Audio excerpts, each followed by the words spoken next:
सीतापुर गांव में रघु नाम का आदमी अपनी दूसरी पत्नी रूपाली और बेटी प्रिया के साथ रहता था। प्रिया रूपाली की अपनी औलाद नहीं थी। प्रिया की माँ बचपन में उसे छोड़कर चल बसी थी। माँ के जाने के बाद धीरे धीरे उसकी सौतेली माँ रूपाली ने उसकी सारी आजादी उससे छीन ली। वो उससे घर का सारा काम करवाती और खुद दिन भर आराम करती थी। वो आए दिन प्रिया को पीटा भी करती थी। एक दिन, अरियो कामचोर, अभी तक बर्तन नहीं मांजे? बस हो गया है नई माँ। जल्दी कर और आकर मेरे पैर दबा। आज सुबह से ही पैरों में बड़ा दर्द हो रहा है। बेचारी प्रिया जल्दी जल्दी बर्तन मांजती है और फिर जाकर रूपाली के पैर दबाने लगती है। अरियो महारानी, जरा जोर से दबा। खाना तो 2 आदमियों का खाती है और हाथ में तेरे दम ही नहीं है। रूपाली की इस बात पर प्रिया कुछ नहीं कह पाती। बस वो अपने कमरे में जाने के बाद रोने लगती है। काश आज मेरी माँ जिंदा होती तो मेरे साथ ऐसा जानवरों जैसा व्यवहार नहीं होता। माँ, तुम मुझे छोड़कर कहाँ चली गई? मुझे तुम्हारी बहुत याद आती है माँ। पिताजी तो अधिकतर घर से बाहर रहते हैं। ऐसे में ये सब बताकर मैं उन्हें परेशान नहीं करना चाहती। आजकल इसकी कुछ ज्यादा ही जबान चलने लगी है। आज शिकायत करने की बात कह रही है, कल सच में शिकायत कर दी तो इसका जल्दी से जल्दी कुछ करना पड़ेगा। इसी तरह प्रिया के दिन कट रहे थे। एक बार प्रिया के पापा बाहर गए हुए थे। रूपाली की बहन गायत्री भी उसके साथ ही रहने आ गई थी।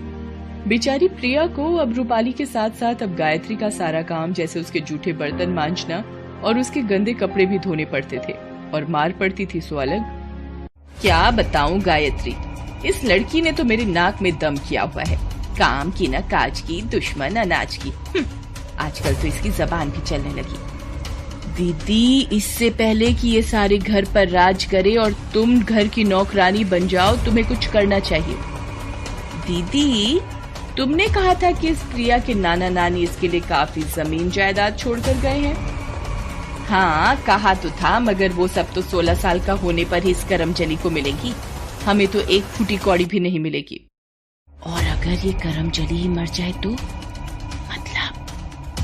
अरे दीदी, अगर इसकी मौत हो जाए तो जायदाद तो तुम्हारे पति और तुम्हें ही मिलेगी ना, और तो इसका कोई है ही नहीं। अब रूपाली क्रूर तो पहले से ही थी, लेकिन अब उसके मन में लालच भी जाग जाता है। मगर वो मरेगी कैसे? फिर गायत्री रूपाली को अपनी योजना बताती है और योजना के अनुसार अगले दिन शाम को, देख, ये कपड़े हैं, इन्हें अभी धोकर ला। ये ले साबुन और जल्दी जा। प्रिया कुएं पर बैठकर कपड़े धो रही थी। कपड़े धोकर वो कुएं से पानी निकालने के लिए उठती है, तभी वहाँ गायत्री और रूपाली आ जाती हैं और उसे कुएं में धक्का दे देती हैं। प्रिया गिरते गिरते कुएं की रस्सी पकड़ लेती है। माँ, ये तुमने क्या किया? मैं तो तुम्हें अपनी माँ मानती हूँ। माँ, मैं यहाँ मर जाऊंगी। प्लीज मुझे कुएं से बाहर निकाल लो। अब जैसा कहोगी मैं वैसा ही करूंगी। घर का सारा काम करूंगी। माँ, मेरे हाथ छूट रहे हैं माँ। मजा आ गया गायत्री, चलो कांटा दूर हुआ। अब ये कुछ ही देर में मर जाएगी। अब तो दीदी तुम लाखों की जायदाद की मालकिन बन गई। इस खुशी में आज दावत हो जाए। इतना कहकर दोनों बहनें ठहाका लगाती हैं और वहाँ से चली जाती हैं। इधर कुएं में प्रिया की हिम्मत जवाब देने लगती है। उसे लगता है कि अब उसके प्राण नहीं बचेंगे। तभी उसे कोई थाम लेता है। जब वो अपनी आंखें खोलती है तो उसे वहाँ अपनी माँ दिखाई देती है। माँ, ये तुम हो? तुम मुझे छोड़कर कहाँ चली गई थी माँ? देखो, तुम्हारे बाद उस औरत ने मेरा क्या हाल किया है। माँ, जिसे पापा मेरी नई माँ बनाकर लाए हैं। रो मत मेरी बच्ची, अब मैं आ गई हूँ। तेरे एक एक आंसुओं की कीमत इन दोनों बहनों को चुकानी पड़ेगी। आधी रात का समय था। दोनों बहनें खा पी कर सो रही थी। तभी जैसे किसी अदृश्य शक्ति ने उनकी चादर खींच ली। दोनों बहनें चौंक कर उठ जाती हैं। कौन है? तभी वहाँ मेज पर रखा लोटा उड़ता है और जोर से रूपाली के सर से आ टकराता है। रूपाली का सर फट जाता है। ओए माँ, मार डाला रे। कौन है? सामने क्यों नहीं आता? तभी कमरे का दरवाजा खुलता है और वहाँ उन्हें प्रिया खड़ी दिखाई देती है। दीदी, चुड़ैल, बचाओ बचाओ दीदी। अरे ध्यान से देख, ये कोई चुड़ैल नहीं है, जीती जागती इंसान है। कमबख्त, ये मरी नहीं है।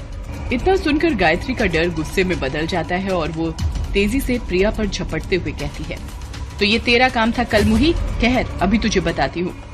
ये कहकर जैसे ही वो उसे मारने के लिए जाती है, लेकिन तभी चुड़ैल की अडंगी से गायत्री गिर जाती है। मर गई रे, मार डाला रे इसने तो मुझे। हाय रे मेरी कमर, आई। ये सब तेरा ही किया धरा है ना लड़की, रुक, तुझे अभी सबक सिखाती हूँ। तभी प्रिया के पीछे उसकी माँ प्रकट होती है। उसे देखकर दोनों बहनों की घिघी बन गई। वो चुड़ैल गायत्री की गर्दन दबोच लेती है और उसे कई बार बुरी तरह उठा उठा कर पटकती है। गायत्री का सारा शरीर लहूलुहान हो जाता है और उसकी कमर की हड्डी टूट जाती है। वो फर्श पर पड़ी बुरी तरह तड़पने लगती है। मेरी बच्ची को मारा था ना तूने, अब सारी जिंदगी अपाहिज बनकर जी। इसके बाद रूपाली की बारी आती है। प्रिया की माँ उसे बिछावन से नीचे पटक देती है और उसकी दोनों टांगें पकड़कर तोड़ देती है। रूपाली दर्द से चीख पड़ती है, मेरी बच्ची को सताया है तुमने, तुम्हारा खून पी जाऊंगी मैं। और वो उन्हें मारने के लिए उसी कुएं के पास लेकर चली जाती है। वो गायत्री और रूपाली को भी कुएं से लटका देती है। तभी, नहीं माँ, इन्हें मत मारो, तुम्हारी बात यही तो मेरी माँ है, चाहे जैसी भी हो। देखा, जिस बच्ची को तूने तिल तिल कर तड़पाया है, आज वही तेरे लिए रहम की भीख मांग रही है। याद रख, अगर मेरी बच्ची को जरा भी तकलीफ पहुंचाई तो मैं तेरा वो हाल करूंगी कि तुझे अपने पैदा होने का भी अफसोस होगा। इसके बाद माँ की आत्मा वहाँ से चली जाती है। रूपाली और गायत्री को भी अब अच्छा सबक मिल गया था। उस दिन के बाद से उन्होंने प्रिया को जरा सा भी कष्ट नहीं दिया और प्रिया की जिंदगी में भी खुशियाँ फिर से